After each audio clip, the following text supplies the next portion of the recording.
Good afternoon, colleagues in Europe. Good morning, colleagues in America, and good midnight, I guess, colleagues in Asia.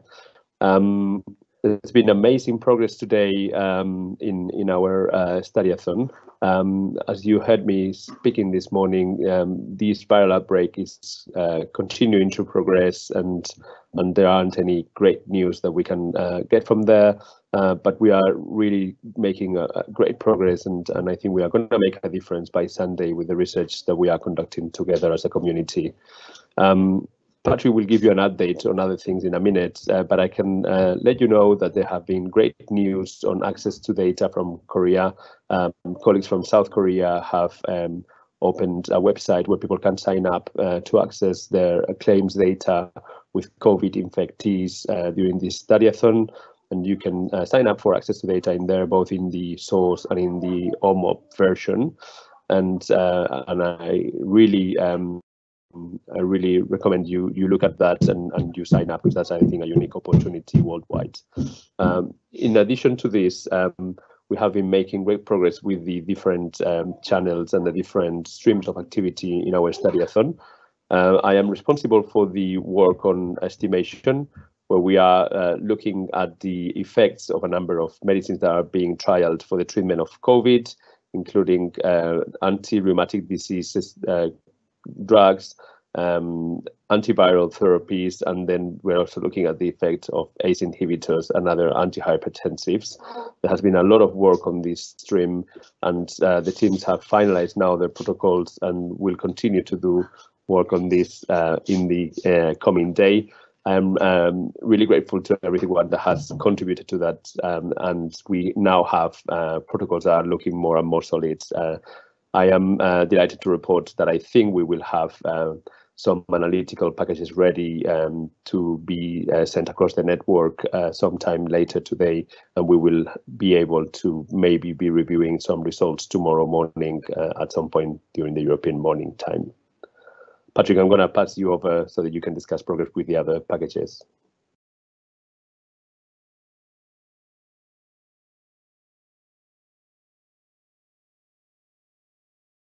Thanks, Dani. First of all, I have to say that I'm definitely going to make sure that Catherine comes and video bombs my next update, because that was super cute. Also want to give a shout out. I was just sitting here idly reading one of my favorite books. For those of you who can't see it, that's the Book of Odyssey, written in Korean. And I want to highlight that because I think what Dani's comment here really needs to be worthy of recognized. You know, when we talk about folks that are just getting things done, to be able to bring together a national data resource and make it accessible for the world is really something that we need to celebrate. So I really want to congratulate Chan and Ray and the entire team over in Korea for making it possible for us to do international collaborative research. It's really pretty remarkable and an inspiration for everybody. What I'd like to actually highlight as part of my update, Dani walked you through some of the work's been done and some of the estimation work. I had an opportunity to listen to the tremendous work that's being done both on the characterization front and on the prediction front. And we're able to take those discussions and turn those into tangible tasks and actions to focus on within my phenotype group. So what I'm showing actually on the screen here, and I'm going to zoom in to make it a little bit bigger, so hopefully you can see it, are specific descriptions of phenotype definitions. And this is on the basis of some great conversations that were led by Ed and with active participations from a pretty good, healthy group very early this morning on the characterization front, where the teams really tried to settle in on where are we trying to go with defining populations that we want to characterize. And what we had a really interesting conversation around was that we want to focus on patients who are hospitalized with COVID-19, but we recognize that there's likely a couple scenarios that we have to work through. The first is that we can have a narrow definition that's based on the idea that we can have clinically recognized cases based off of a diagnosis code or a positive measurement. However, there's also the recognition that we're probably going to need to have a sensitivity analysis that uses a broad definition that not only looks for the clear delineation of COVID-19, but also looks for the constellation of symptoms that patients are experiencing on the off chance that tests haven't been performed or the diagnosis wasn't previously recognized. And so we'll be looking for patients who have fever concomitant with cough, dyspnea, malaise, fatigue, myalgia, pneumonia, all of the recognized symptoms that have been experienced by patients in this context. What also came up with the characterization team was a recognition that some data sources are going to have prior observation time that will be available for us to explore in terms of creating baseline characteristics. But we know that this disease is inflicting some patients that are otherwise healthy, and it might be their first encounter with the healthcare system in a long while, might be that time that they go to the hospital with this disease. And so recognizing that that might alter our definition, the team recognized a need to do some sensitivity analysis around the impact of observation period time. So the team came up with their definitions of COVID-19. We've been able to now pass those over to the phenotype development and evaluation work group, who is grabbing these definitions and implementing them as we speak. The characterization team is also particularly keen on providing an appropriate benchmark set of analyses. So we'll be performing a similar set of analysis using influenza as a viral model and basically creating both a narrow and broad definition of influenza. And this will allow us to be able to characterize the prior viral seasons and to compare that to what's being observed right now in 2020 around the world. Of note is that this broad definition of COVID-19 and this broad definition of influenza, well, those in fact contain the same constellation of symptoms. And this is clinically what's happening out in the world right now. Patients are being concerned because they're developing a fever and they're having one of these symptoms. We don't necessarily know what virus the patient's inflicted with. The interest of caution, we're trying to make sure that they self-care and take care of themselves. But what we recognize is that data is going to be challenging for us to sort out these cases. And so I think I want to commend the characterization team in recognizing these challenges and creating a strategy that's going to allow us to put our hands around what's going on. In addition to the great progress of the characterization team, we had, let's see, zoom out just a little bit. Also, there was tremendous progress made by the patient level prediction group and really fruitful conversations that were led by Ross and Cynthia and Peter, where we're able to dig into the very specific clinical problems that we want to tackle and to get some greater clarity about exactly how do we want to define our target population of patients at risk, and then to define the outcomes that we're studying. And on the basis of that, we've now been able to get greater specification of those problems, namely that we're trying to start with patients who present to their GP or their outpatient or ER visit with a virus or related symptoms. And on the basis of those, one of the interesting conversations that came up is what to do with a person whose first symptom is in fact pneumonia.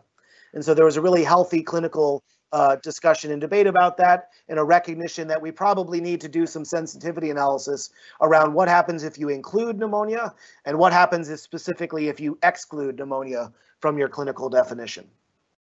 So these represent our target cohort definitions for two of our prediction problems, and it was great to see the team come together to define those. We also defined our outcome for our initial prediction studies and recognized that we're going to look at hospitalization with pneumonia, as we previously discussed. But as Ross brought up, there are very logical consequences of pneumonia that might also be captured and could broaden our definition. So we're creating some sensitivity analysis outcome definitions focused on not just pneumonia, but also related complications such as acute respiratory distress syndrome, sepsis, and acute kidney injury. Now, amongst those patients that go to the hospital with pneumonia, we are interested in which of those patients are going to require intensive services. And so the prediction team started to enumerate what that would look like, specifically highlighting that we're going to be looking for patients who are hospitalized, have diagnosis of any of these related complications, and then also have one of a series of services, including ventilation, intubation, tracheectomy, and ECMO. Had a really interesting debate about the impact of competing risks, and recognized that what we're really going to be looking for is hospitalization required intensive services or death, to make sure that we have a valid model that's performed here. There is interest in thinking about this idea of ICU visits. And when we brought this definition from the prediction team back to our phenotype development team, we had a really thoughtful conversation about how do we actually create an international standard definition of finding ICU services. And so Gautam and Christian right now are actively working to try to figure out, can we take something that's a US claims peculiarity about revenue codes and extrapolate that out more broadly? And I think one of the interesting clinical insights here is that we don't actually want ICU. What we want are the fact that intensive services are what's being provided to patients. And that's really what we're trying to model. So the phenotype development team is hard at work there. Of course, we're going to be using mortality as a key outcome. That's an outcome that's being used for prediction. But I'll also note that many of these outcomes that we've developed for prediction are also the core outcomes that are being used for our estimation studies. And so what we're excited to see now is that there's synergy between the prediction and estimation work groups in producing common definitions that our phenotype group can produce, and then we'll be able to insert those into the estimation and prediction packages. We reused a variety of outcome definitions from the LEGEND study previously, but the work is hard underway to create the additional efficacy outcomes associated with viral response that'll be used in our estimation study. The estimation work groups are also been making sure that they have more nuanced definitions to their exposure groups. And I think we're making really good progress on finalizing those cohort definitions. If you're interested in seeing the progress of all of our phenotype work, this phenotype tracker is available on the phenotype channel.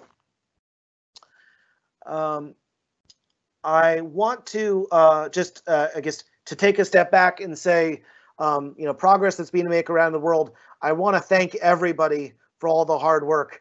And I jumped on the 3 a.m. Eastern time call this morning thinking I was the only crazy one. I saw over 80 people joining to listen to Dani and Chan's update, and including seeing some friendly names that are on my side of the pond.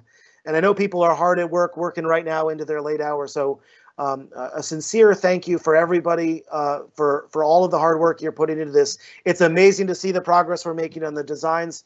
And as Dani said, I think we're well on our way to making real progress. Our target for the prediction group is by 10 o'clock tonight. We hope to have all of the phenotypes necessary for our target, comparator, and outcome cohorts available in a package that can be run and evaluated across our network. So we hope to have that packaged up tonight. And that should give us everything we need to finalize our protocols and finalize our study packages. So the next 2 days can be focused on generating the results and interpreting the clinical findings that we've produced. With that, I'm going to stop and turn it back to Dani, who's been monitoring the Q&A. If you guys have questions, let's go ahead and ask them on the Q&A channel. And Dani, you can unmute yourself and we can start answering questions that people have. Sure. So there's a question now that says, what are cohort definitions used on the Atlas COVID-19 server? Yeah, so I'll clarify how we're using the various platforms just so everybody understands. So Atlas COVID-19 is a development environment that Lee and James and Senna stood up for us to all use as a community. So think of that as a sandbox where we are playing and iterating on our designs. The phenotype development group is making those cohorts. They're designing those cohorts and then running cohort diagnostic to make sure they work. Christian and I are reviewing those definitions, and when we actually get to something that we're ready to say is final and published, we'll be moving it over to our production environment, which is atlas.odyssey.org. So right now, if you just want to see like what's the work in progress, I encourage you to take a look at everything that's out there on Atlas-COVID-19. But by tonight, what you'll actually see is that the final suggested cohorts will be on both atlas.covid19 as well as moved over to atlas.odyssey.org.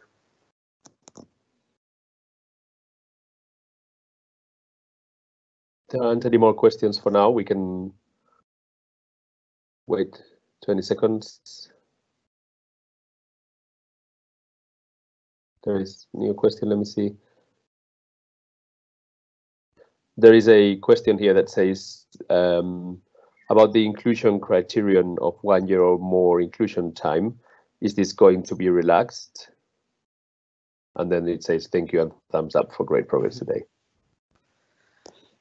Yeah, so I think as it relates to the use of inclusion time, and Dani, maybe you can speak to the estimation study, but I think for every study, we have to think about required observation time a little bit differently. As I mentioned for the characterization work, we had a really thoughtful discussion about the fact that we may want to require observation time to make sure that we can summarize baseline characteristics without fear that we're missing data. But we also don't want to miss the patients with the disease. And so that's why the characterization group has chosen to do a sensitivity analysis with and without prior observation time.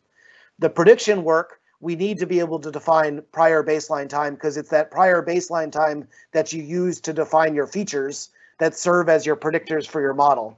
So in that context, our target cohorts will require a minimum amount of observation time, and that's going to be specified in our prediction analyses. Dani, I think most of your characterization or estimation studies are new users, but maybe you want to speak to the discussions you've had around how much time we need for defining new use? Yes, I think Marcela, who was asking the question, was also involved in one of those discussions. I think this is, so it's a little bit of a trade-off, right? So if you include a longer inclusion time, of course, you secure that you might have more opportunities to, collate information on the patients that might be useful for adjustment, for confounding and stuff like that. But then that also sacrifices sample size and potentially increases your kind of selection bias because you are selecting a cohort of people who have been more in touch with the healthcare system in some way. And there's also, heterogeneity in how that applies across the globe and different healthcare systems. So we've had quite interesting discussions around that in the estimation studies.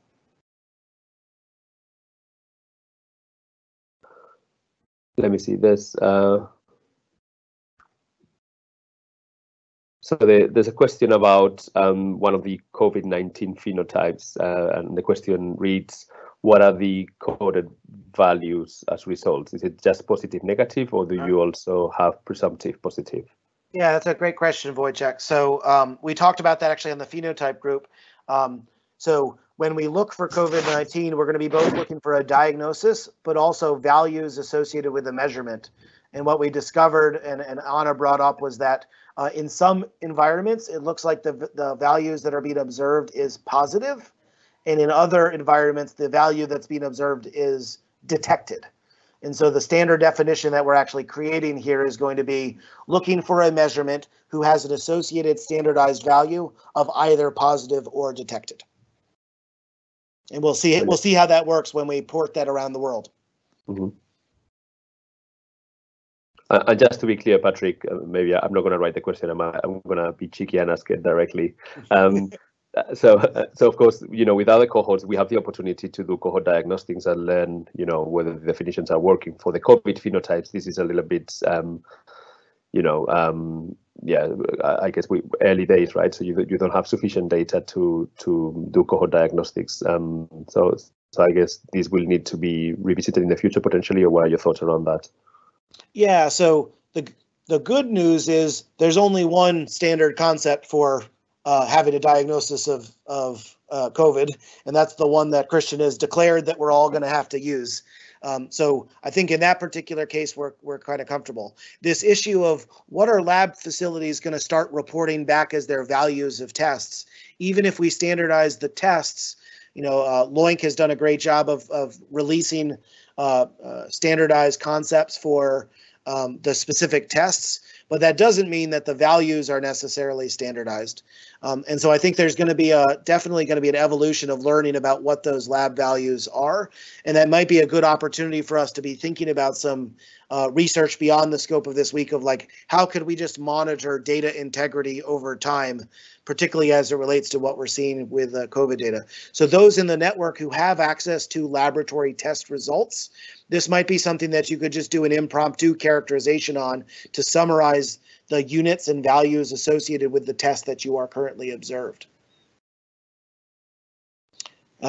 Chan's just commented that in the Korean data, they also are using the concept of suspected coronavirus infection. And I think that that's also an important marker that we'll be using.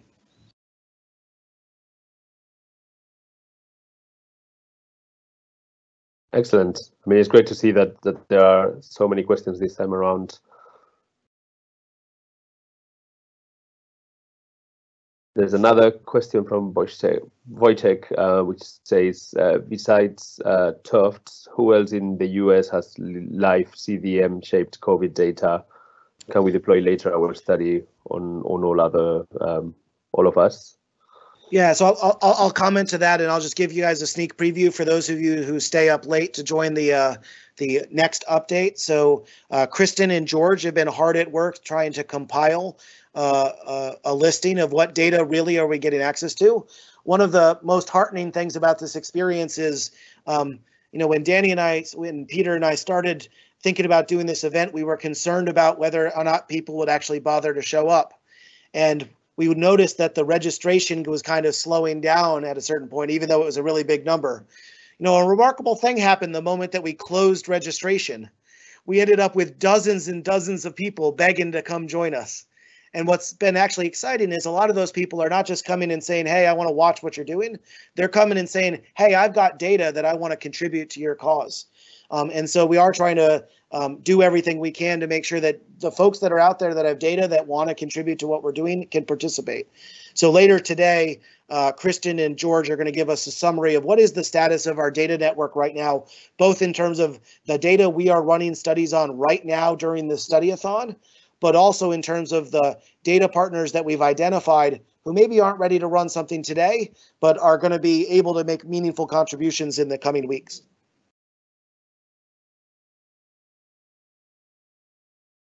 And just to be clear, some of the aims of this Study-A-Thon are not to finalize with results by Sunday, but for instance, in the estimation work, the work we're doing on antiviral efficacy is to prepare for the analysis that will be run once we have data or more data, let's say, on COVID-19 affected people.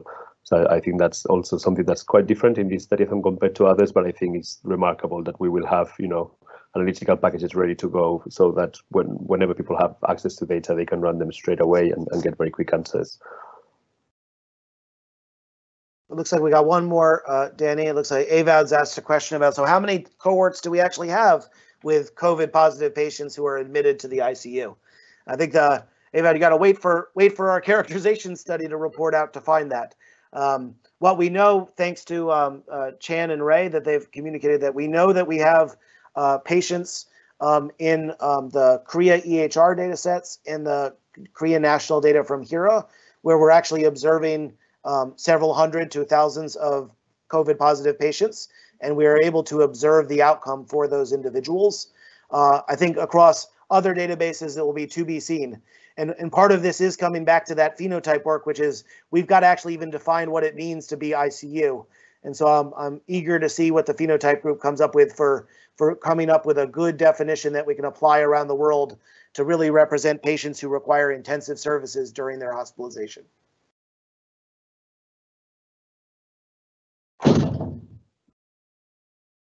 Okay, I think we might be getting to an end to this session. Thank you everyone for joining us, and we'll keep you updated. I'm sure that Patrick will give you a great update tonight, and we'll leverage from all the work we are all doing, and leave me again in despair, waiting to see what I can produce overnight. Thank you, everyone. Thanks, everybody.